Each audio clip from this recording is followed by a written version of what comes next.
আপনি কতটা ফিট এটা আপনার হার্ট রেটের উপর ডিপেন্ড করছে। কিছুক্ষণ আগে আলোচনা করছিলাম যে একজন মানুষের হার্টের রেস্টিং পিরিয়ড যত কম হবে, হার্টের রেস্টিং পিরিয়ড যত বেশি হবে এবং হার্টবিট রেট যত কম হবে পার মিনিটে, তার হার্ট তত বেশি সুস্থ। হার্ট যদি বেশি সুস্থ থাকে তাহলে আপনার পুরা বডির যত মেকানিজম আছে সবই ভালো মতো কাজ করবে।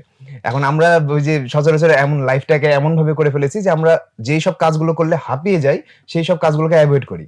যেমন আমরা হচ্ছে লিফট ব্যবহার করি সিঁড়ি ব্যবহার না করে। অল্প কিছু দূরত্ব আমরা হচ্ছে রিক্সা দিয়ে অতিক্রম করি। তো এইসব কাজের কারণে কি হয়, আমরা আমাদের হার্টকে ওই স্ট্রেন ওই স্ট্রাগলটা দিচ্ছি না। মানুষ স্ট্রং হয় কিভাবে? যেকোনো কিছু লাইফে স্ট্রং হয় হচ্ছে স্ট্রাগল পাওয়ার পরেই। আপনার লাইফে যদি ছোটবেলাতে যদি আপনি খুব দুঃখ কষ্ট বা কোনো একটা অভাব বোধ করেন, তাহলে আপনার ভিতরে বড় হওয়ার বা ওই অভাবটা দূর করার একটা হচ্ছে তাড়না অনুভব হয়। তো আপনার হার্টও সেম।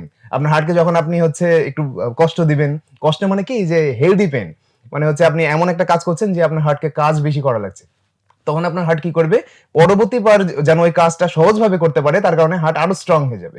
তো এটা হচ্ছে ব্যাপার। তো আমরা ওই হার্টকে প্রেশার দেওয়ার সব কাজ বন্ধ করে দিচ্ছি, যার কারণে আমরা এখন হচ্ছে আনফিট হয়ে যাচ্ছি। এটা হচ্ছে ১ম